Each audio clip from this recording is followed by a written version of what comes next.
Spain টাকা দিয়ে বিশ্বকাপ কিনেছে? আপনার বিশ্বাস নাও হতে পারে, কিন্তু আজ যে তথ্যগুলো আপনি দেখতে যাচ্ছেন সেগুলো শুনে হয়তো আপনিও প্রশ্ন করতে বাধ্য হবেন।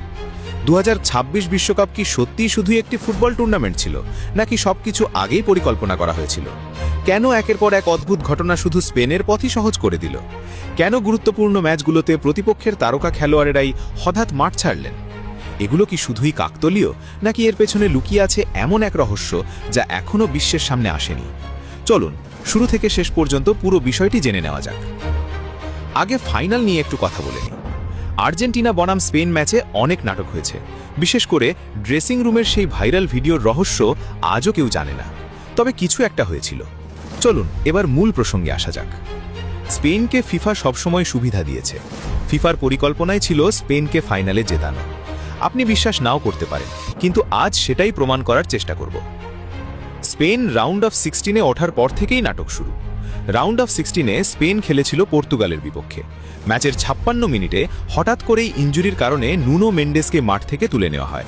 অথচ সেই সময় পর্যন্ত তিনিই ছিলেন পর্তুগালের সবচেয়ে বিপজ্জনক এবং নির্ভরযোগ্য খেলোয়াড়।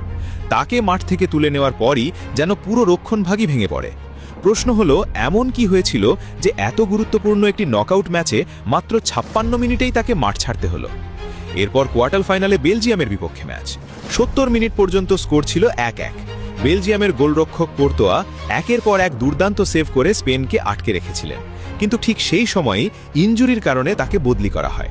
কোর্তোয়া মাঠ ছাড়ার কয়েক মিনিটের মধ্যেই ম্যাচের চিত্র বদলে যায়, আর স্পেন জয় তুলে নেয়। তাহলে কি সত্যিই ইনজুরি ছিল, নাকি এর পেছনে ছিল অন্য কোনো রহস্য? এরপর সেমিফাইনালে ফ্রান্স। মাত্র 30 মিনিটেই উইলিয়াম সালিবার মতো বিশ্বের অন্যতম সেরা ডিফেন্ডার মাঠ ছেড়ে চলে যান। সালিবা বেরিয়ে যাওয়ার পর ফ্রান্সের রক্ষণ যেন মুহূর্তেই দুর্বল হয়ে পড়ে। এত বড় ম্যাচে এমন গুরুত্বপূর্ণ খেলোয়াড়ের হঠাৎ মাঠ ছেড়ে যাওয়া কি শুধুই দুর্ভাগ্য, নাকি এর পেছনে ছিল অন্য কোনো কারণ? এবার আসি সবচেয়ে আলোচিত ম্যাচ, ফাইনালে। ফাইনাল ম্যাচের শুরুতেই আর্জেন্টিনার ড্রেসিং রুমে অশান্তি লাগে। সেখানে কিছু একটা হয়েছিল। এ কারণেই লিওনেল মেসি বলেছিলেন, সবাই শান্ত হও, যা হয়েছে ভুলে যাও, আমাদের খেলায় মনোযোগ দিতে হবে। ম্যাচের শুরু থেকেই আর্জেন্টিনার প্রথম একাদশকে এলোমেলো লাগছিল। এরপর 43 মিনিটে কোনো বড় ট্যাকেল ছাড়াই লিসান্দ্রো মার্টিনেজ পেশির ইনজুরির অজুহাতে মাঠ ছাড়েন। অথচ রিপ্লে দেখলে বড় ধরনের সংঘর্ষও চোখে পড়ে না। তাকে হারানোর পর আর্জেন্টিনার রক্ষণে বড় ফাঁক তৈরি হয়। প্রশ্ন হলো, এটি কি সত্যিই গুরুতর ইনজুরি ছিল, নাকি অন্য কোনো সিদ্ধান্তের ফল? এরপর 70 মিনিটে কুটি রোমেরোকেও তুলে নেওয়া হয়।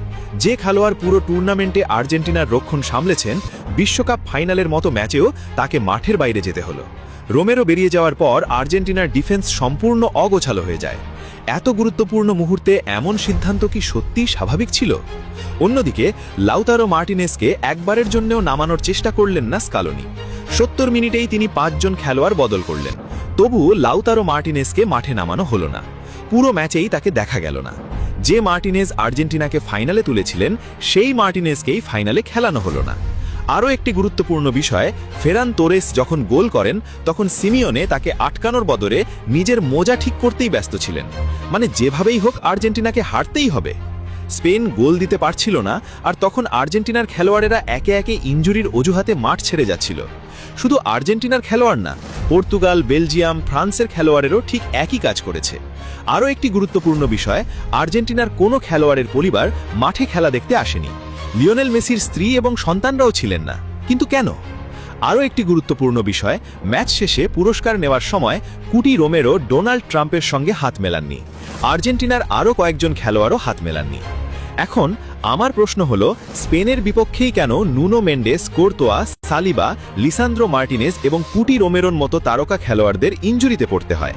এটা সত্যি ভাবার বিষয় তো।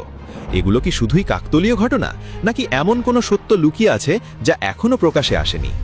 আপনার কি মনে হয়, সত্যিই কি সবকিছু শুধুই কাকতালীয় ছিল, নাকি এর পেছনে আছে আরও বড় কোনো রহস্য? আপনার মতামত কমেন্টে জানান। আর ভিডিওটি ভালো লাগলে লাইক, কমেন্ট এবং সাবস্ক্রাইব করতে ভুলবেন না।